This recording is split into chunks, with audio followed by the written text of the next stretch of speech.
Hey there, Patty here, addressing a question that I get all the time. So I thought I'd put it in a video. Should I invest and save or pay down debt? What comes first?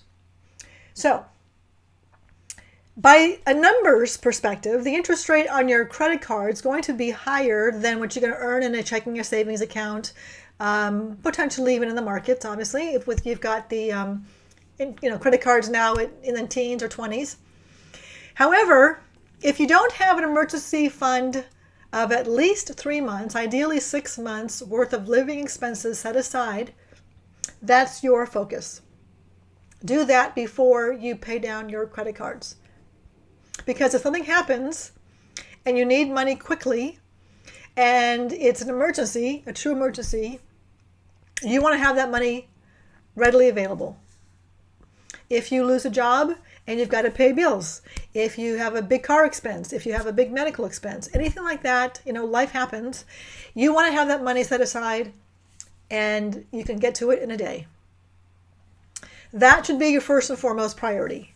Then I would say attack the credit card debt and the investing side together. Start to invest both at the same time.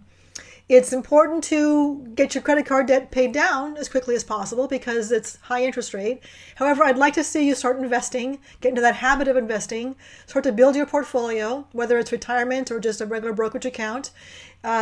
Build up your assets while you're also paying down debt. It's not one or the other. It can be both. But the first and foremost is a emergency fund. And that emergency fund should be in a high yield savings account.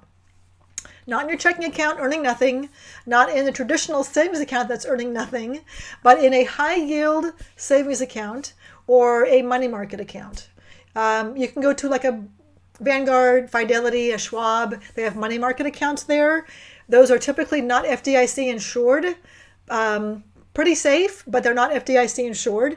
If you go to a bank or a credit union, and you invest in their high yield savings accounts or money market accounts, those are traditionally FDIC insured, or by the credit union. It's the insurance behind the credit union. So make sure that you have that cash. It brings you peace of mind. It brings you just knowing that you've got that money sitting aside, and only use it for emergencies. No shopping sprees, no fun money. This is truly for an emergency.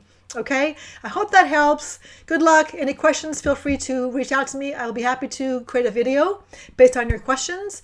Please subscribe, like, and share, and you'll always be notified of upcoming videos. Alrighty, bye for now.